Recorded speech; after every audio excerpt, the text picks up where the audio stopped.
Welcome to the third installation of building a car from scratch, starting in Fusion 360, eventually building the car in real life. Last time we worked on right rear suspension.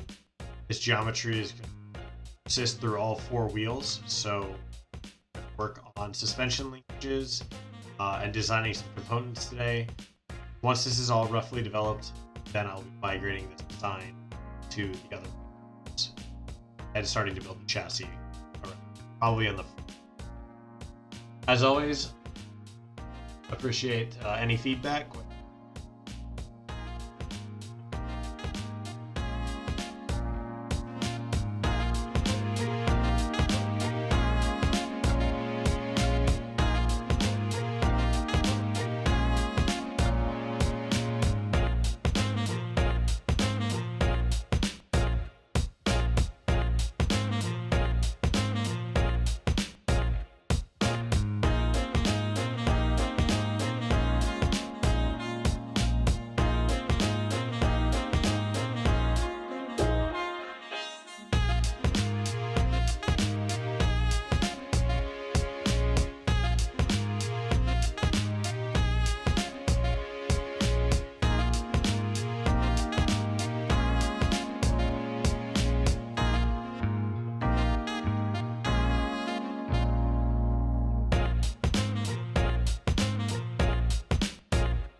Hey everybody, so this is the beginning of the first component on the suspension system.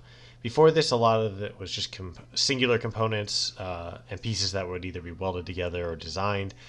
This is the first OEM component that's going to be used in this system. I'm trying to use as many OEM linkage pieces as possible where it makes sense. In this case, I feel like this is a good design. It provides a wide flange, it's bolt-on, and it has a fairly simple interface in terms of machinability for indexing the ball joint to the actual wheel hub that I'm going to design.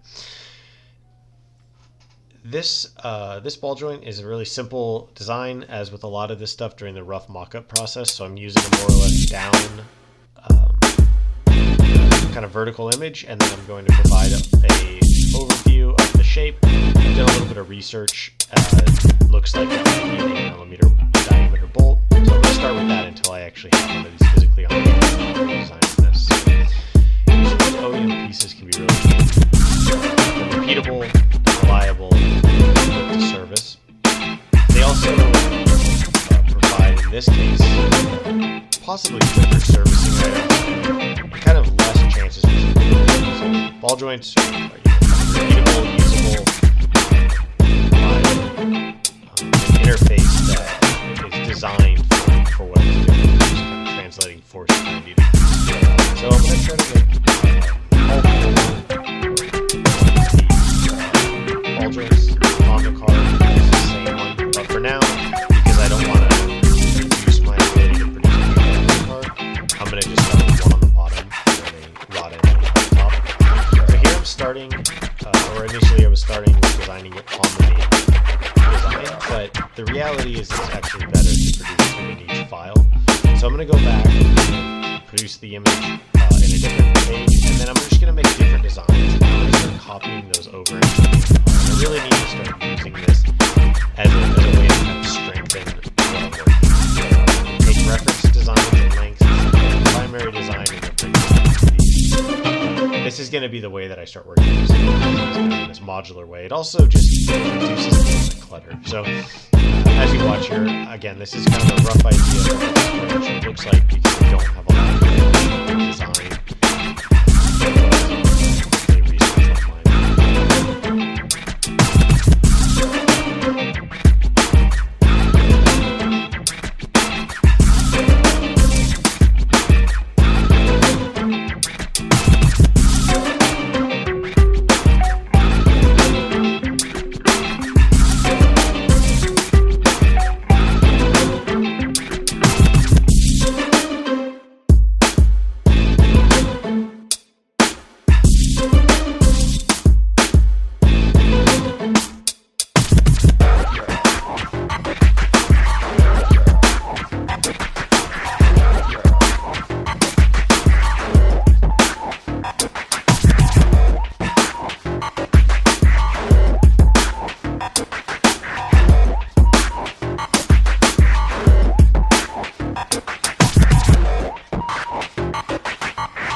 So here I'm starting to build kind of a basic capping system. I ended up being much happier with the bottom one than the top one.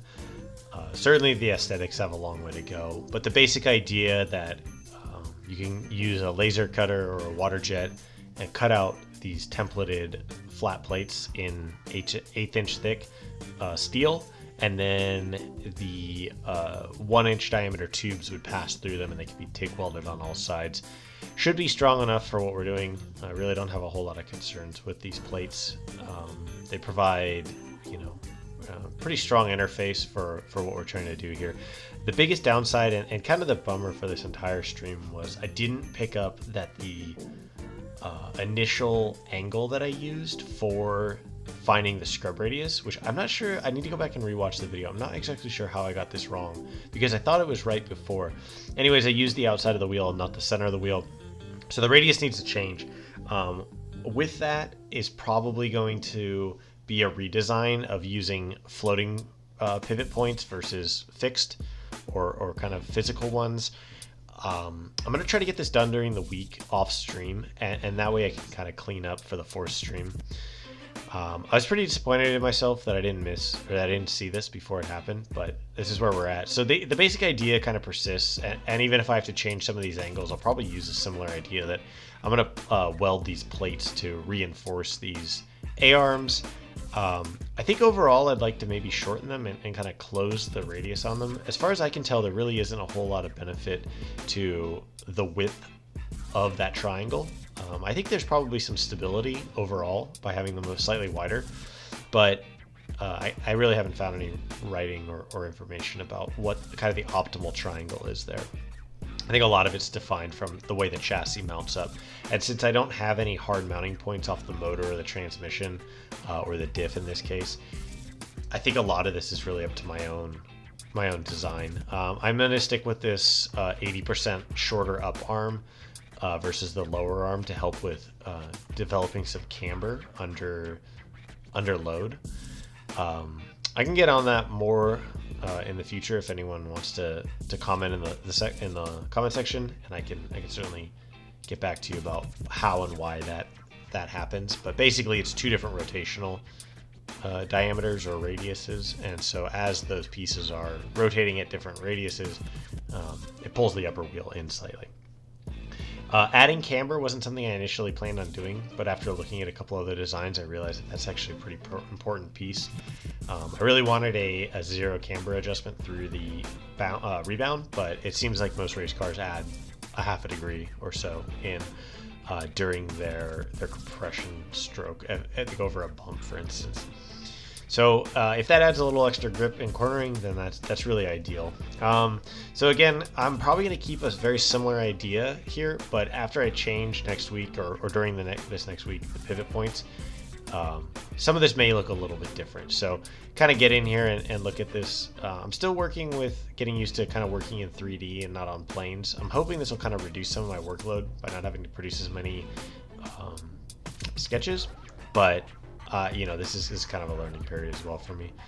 So as we move forward, I'm gonna eventually locate all of this stuff in the way that I think on the primary design, and then I'm gonna move this over to a new page, and I'm gonna take that same idea that I did with the E55 ball joints, and I'm gonna actually produce it on a different page, and then bring that back to the main design.